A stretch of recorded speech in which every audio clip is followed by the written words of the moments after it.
What's up, guys? My name is Darren. I'm a BMW/Mini technician here in New Mexico. Got myself an N18. Told you guys I was going to try to get you guys a little video of me doing valve guide seals and timing chain. Under further inspection, I found out that I might have had a couple of valves that hit the pistons. I'm going to go ahead and kind of show you guys a little breakdown how I get there. So I'm going to show you guys the route that I get to checking timing on these, and as far as the repair procedure, the way that I do it doesn't mean it's the right way, doesn't mean it's the wrong way, doesn't mean it's the fastest, doesn't mean it's the slowest. It's just the way that I do it, and I prefer to do it. All right, so this is the N18 that I got. As you can see, it's very, I know you won't be able to see them, but if we look down here, we have multiple, as you can see, there's a piece there, and there's a bunch other, and amongst others that I also caught up here.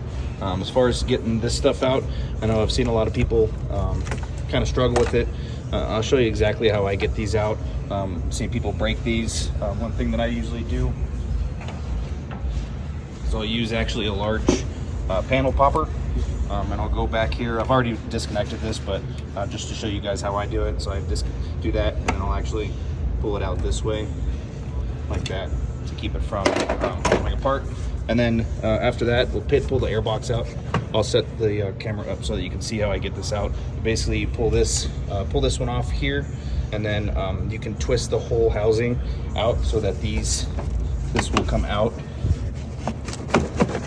So that disconnects like that, and then this will come out. So, and then there's a clamp here, and there's another clamp down there that goes to the throttle body, and I'll show you those as well. Let me go ahead and pull this stuff out, and then we'll get back into it.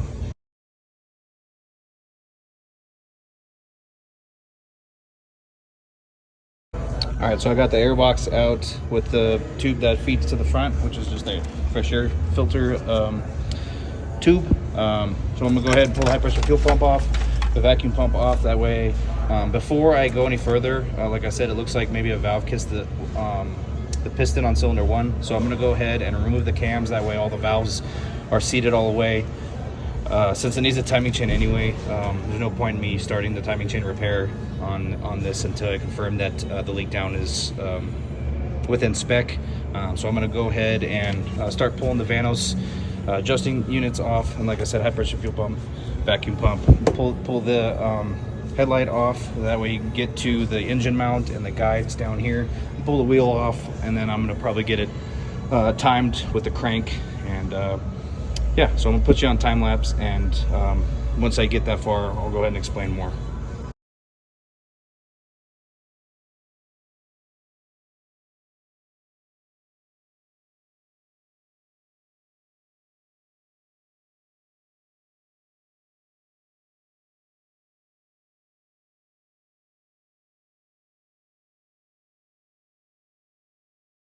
So in case you're all wondering, this is the timing tool for the crank.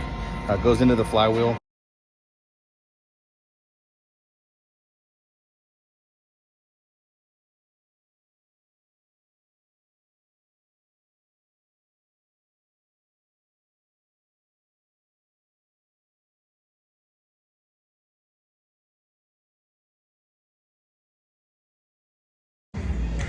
So if you can see up in here, if anybody was wondering or is looking forward, gonna do this job, see the hole right there at the top. Not this guy, but the one up top. That's the one for the crank. So you have to rotate the crank till it goes in. You can use an inspection mirror if you want to get it closely lined up, and then but I usually just rotate the crank till it pops in, and you'll feel it. It'll go straight in, and that'll be good. So and that's, again, that is not TDC. That's actually 90 degrees below top dead center, which puts the pistons directly across from each other, and it'll actually look like this. So as you can see, all the pistons are lined up with each other. So this is actually an N18 engine as well. As you can see, we do a couple of minis around here, being that we're a dealership. So I'm gonna go ahead and pin it, and then I'm gonna start lower it down and start removing the cams, and then we'll go from there. Just to show you guys real quick, as you can see, the pin's all the way in. On the manuals, it does stick out a little bit more, but on the automatics, it'll go all the way in like that.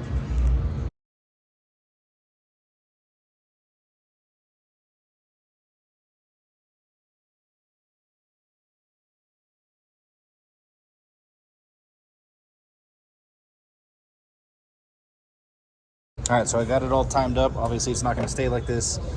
This is just so I can get the Vanos unit bolts out because it holds the cams in place. Also, note the repair instructions do say these numbers, see them here, those numbers on both intake and exhaust cams should be facing up. I've done them when they're facing down as well.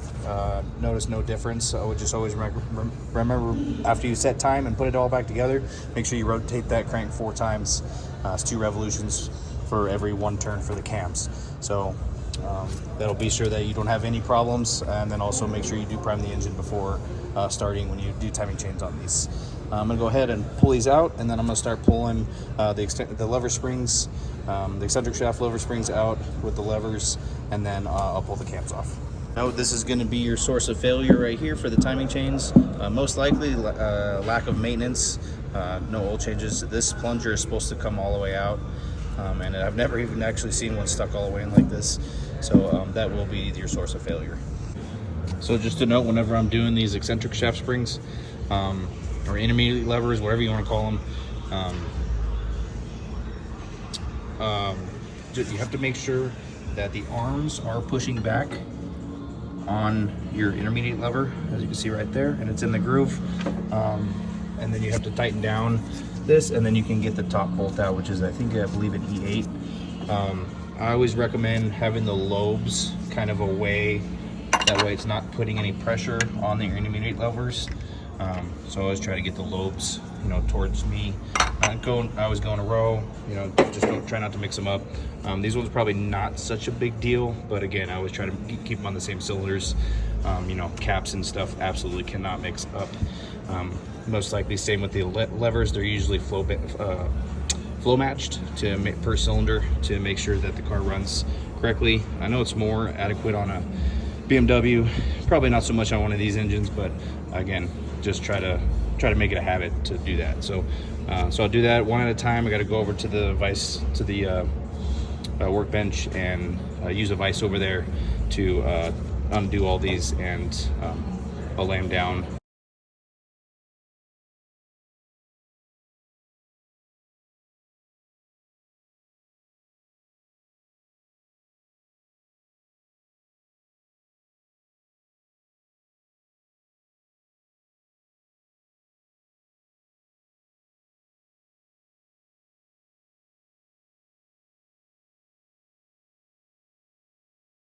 All right, so I got all of the springs off, all the levers out. This is how I'm set up over here, cylinder 1 to cylinder 4, and I try to keep all the bolts and everything in order and exactly how I pulled it out. That way I don't get anything mixed up. Now, as far as pulling the intake and intermediate lever out, what I actually do is I pull the whole cam cap off with the camshaft. That way I don't have to worry about screwing these and torquing these back in, and it'll all actually come out of assembly. I'm gonna go ahead and do that real quick. I'm gonna pull out the intermediate shaft and or eccentric shaft, and then I'll show you what it looks like afterwards, and then I'll start leak down, and I'll show you what I come up with. Hopefully nothing really bad. So yeah, I'm gonna go ahead and knock this out, and we'll come back.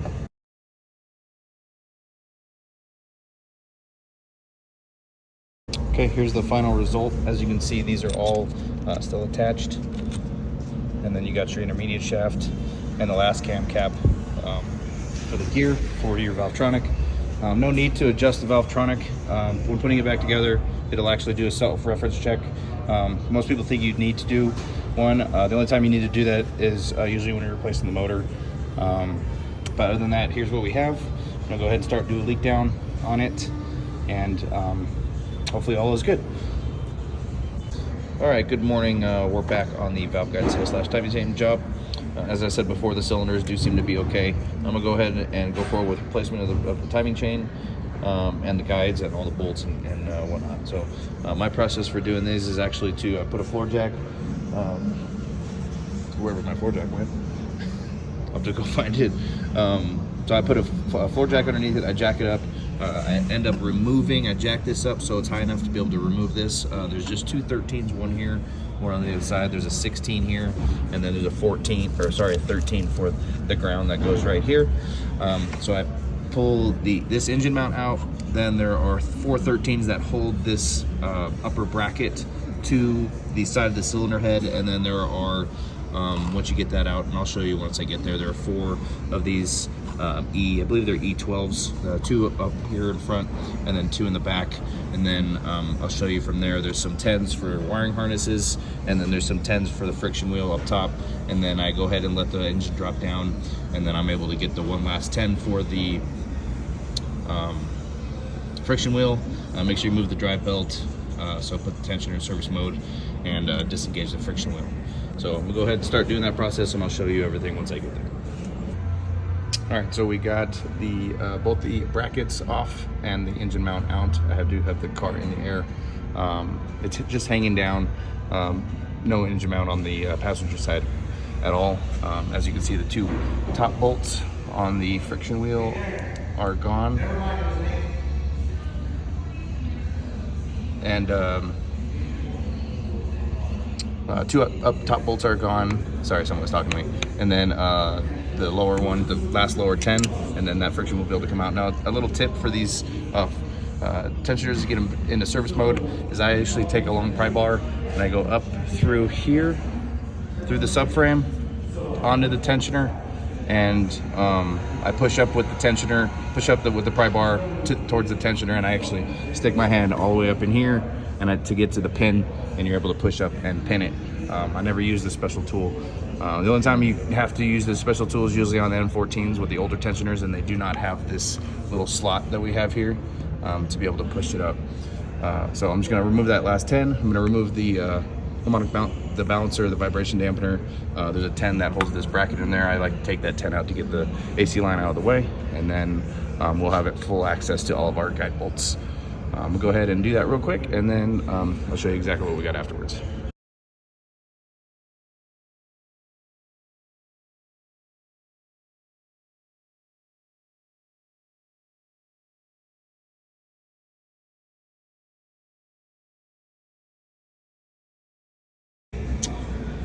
Okay, so I got everything off down here. You can see it's a little bit dirty. Most likely one of those upper guides or one of these guides is, we also have a leaking front crank seal, so we'll replace that at the time being. While I'm in here, go ahead and clean it off as much as the best as possible. Usually take everything out first.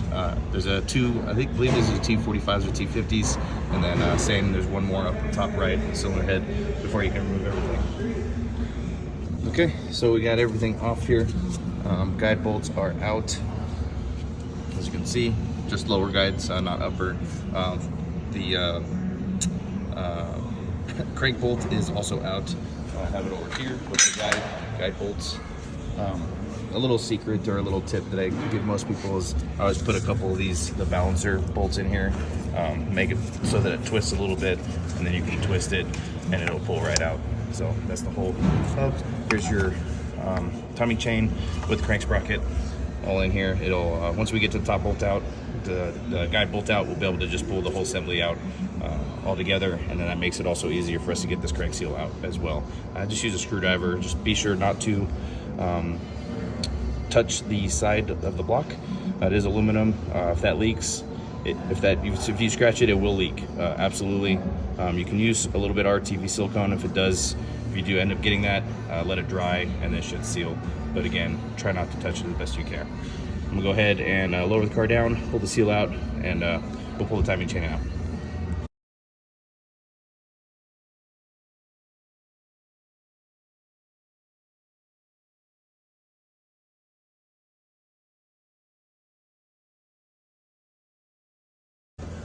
Okay, as you can see, this is the upper guide bolt. It is out. Make sure that you always pull this old gasket out and renew it. You double them up, they will leak. See if I can get this bad boy out of here. No problems, because I just use a magnet, but I can hear all the pieces dropping. Oh, make sure you pull the dipstick out, otherwise the guides will not come out. Try that again.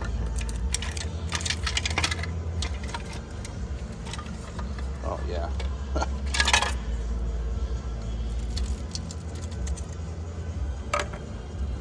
So there's chain, sprocket, Here's one guide, completely destroyed. There's still one more in here.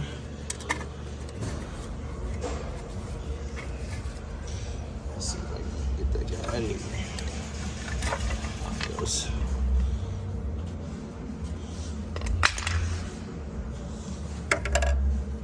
There's guide pieces. So what we'll end up having to do is we're gonna have to end up pulling the oil pan and the cover for the oil pump to make sure we get all those pieces out of there. See, there's even a little piece sticking to the side there. It's pretty bad. So I'm gonna start installing the new one. I'll show you how to put it together, and then once that's mostly installed, I'll start with valve guide seals and show you that one. All right, just gonna go over what we have here. New guides, upper, and then both sides, new chain, new crank sprocket. These are the new valve guide seals. Everything's factory. These are both the lower guide bolts. This is the upper light guide bolt with the new gasket. This is crank bolt, and then both the Vanos adjustment unit bolts. One-time use for these. They are stretch bolts. Got a new new timing sprocket hub, whatever you want to call it, and then oil pan gasket. Also like to replace all new Vanos solenoids. You get these and they don't have the screen like these. They're either aftermarket or the old style, which do fail. And then this is the new tensioner, as you can see. That one doesn't move. So I'm gonna go ahead and put it all together and at least start installing it, get it so that it's supported by the engine mount, and then I'll start doing the valve guide seals.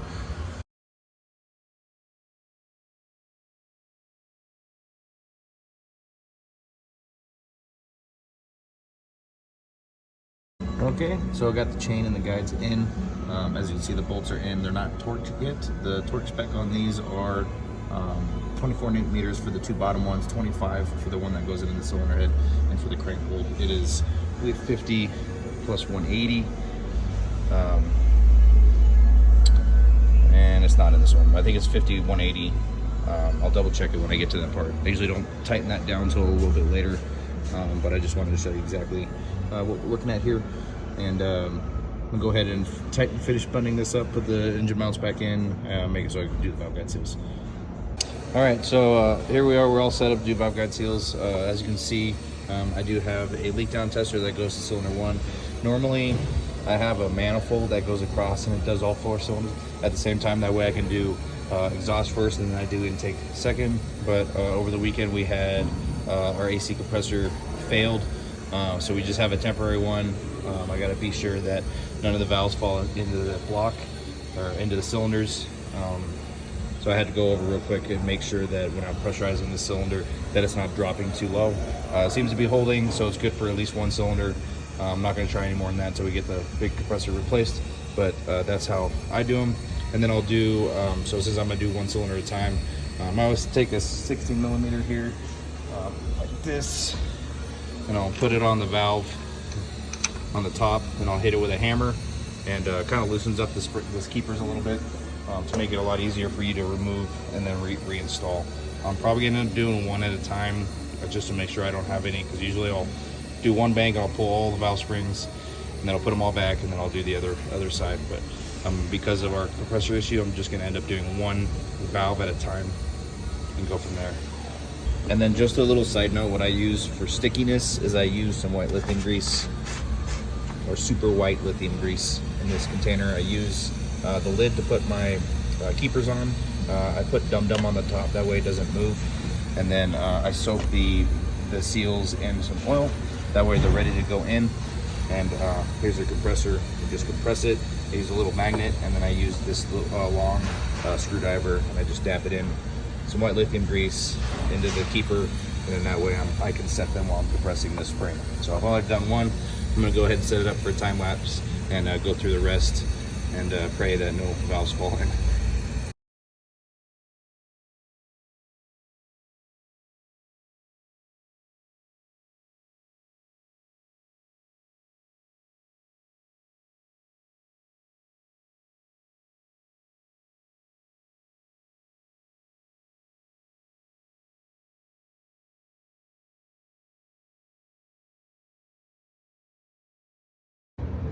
All right, there we go. We got all new valve guide seals. Here's all the old ones. And what I typically like to do is, you don't have to use assembly lube. I use it just because I have it on hand. But I'll put assembly lube in each one of these journals, and then put the cams on, and I'll put the cams, with the cams on, I'll put a little bit of assembly lube on there too. Just a little extra lubrication. You can use regular oil too, it doesn't matter, but I always recommend at least some sort of lubricant in there in those journals, just so that they're not dry on startup. Again, when you do these, you always want to prime the engine, probably 10-second interviews, about at least 3 times. But yeah, other than that, I'm gonna go ahead and put the cams back in. We're gonna set it up for timing, and then start torquing down all the bolts, the main bolts, the crank bolt, and the cam bolts for the camshaft, the Vanos adjusters, and then I gotta replace the Vanos solenoids, install the crank seal, and I think that's about it. Just start slapping everything back together. So I'm gonna go ahead and do another time lapse, putting it all back together, and then we'll get, once I start torquing all the main bolts back down. All right, got her all back together, all torqued down. Got the Vanos units on. It's not, tensioner's not in yet, crank bolt's not tightened yet, and these cam bolts are not tightened yet. Torque sequence that I always do is I start with the crank pinned, of course. So the only way you're gonna get it, like I said, I believe it's 50-180, and then I put the tensioner in, and that's 80 Newton meters, and then I go to these guys with the cam blocks on. I'll get you a picture here later. And these are 20 Newton meters plus 180. On an N14, if it has no Vanos, it's 90 degrees, which is always going to be on the exhaust side. Intake side always has Vanos. I'm gonna go ahead and torque all those, and we'll get back right with you in a second. So I got everything over here all buttoned up. Replaced the front crank seal, installed the balancer, put the friction wheel back in non-service mode, and then release the tensioner. Now I have to drop the oil pan. I'm draining the oil. Just a bunch of H that go all the way around. You will need a couple of swivels, but other than that, all I do is remove all of them. So just held on my silicone, and then hit it with a dead blow right here on the side. It'll drop down. I'm gonna go ahead and do that. As you can see, I still have the timing pin. I haven't done the top yet. I have torqued the crank bolt, but I haven't torqued any of the other stuff. Figured while I have it in the air, I might as well just pull the pan and get it all buttoned up down here before I go back up top.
All right, so we're all back together now. Leave the coils disconnected so I can prime the engine. That's the easiest way to do it on these. Still have a lot of stuff, well, not a lot, but I still have a few things that I need to button up.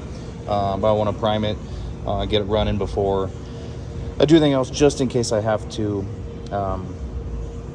pull stuff back off, so I don't have to do a lot multiple times. So I'm gonna go ahead and videotape me priming it, and hopefully that it'll start okay. Also, I'm going to set up our diagnostic program, which is ISTA. I'm sure you've heard of it. That's what we use in order to do diagnosis, electrical wiring diagrams, repair instructions, yada yada. Call them FUBs, 2 SSPs, which is wiring diagrams, and a lot of other stuff, service functions, we'll call PCU functions, control unit trees. There's a lot of stuff. I'll show you real quick what we look at when we do that. So just one second. All right, so this is ISTA. Sorry about the mess. I'm not a very clean technician. As you can see, all modules are green. Green is good. Green means that they're communicating. with the JBE. JBE is the fuse panel, the fuse box that's on your passenger side. When people complain about fuel pump failure, that's the JBE. So it's the gateway module in these. So if that's not communicating, most likely you're not going to have anything communicating. So this is the system that we use for, it'll show you is all your faults that were there. I'm going to obviously clear these, and just notice this, we do have a crankcase ventilation heating activation line disconnection, and it is currently present, which is this guy right here. I do see some wires exposed. I try to put a little electrical tape on them so they wouldn't like contact each other, but chances are that that's going to need to be fixed.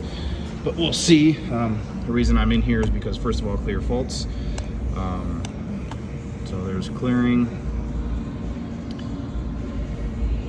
Then I'm going to have to go in and reset adaptations. That's going to take a little bit longer on this end, so I'm just going to fast forward through it. And I don't have anything to hold my hand here really. Since I cleared faults, I'm going to go ahead and do one more vehicle test and just see if that crankcase ventilation heating came back, because other things can cause that as well, but that's usually the culprit.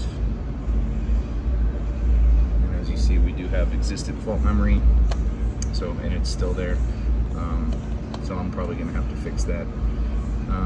But as far as, so we go into service functions here, vehicles management, service functions, powertrain, we go to engine electronics, and then delete adaptations. So there's delete adaptations, variable camshaft control, and then delete adaptations. Variable camshaft timing control is Vanos and Valtronic, more just Vanos, but and then delete adaptations is going to be like your fuel trim and mixture adaptations. So I'm going to knock these out real quick, and then we'll go to the priming procedure and get her started up.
the chances of getting those flip outs are good?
No clickety clack.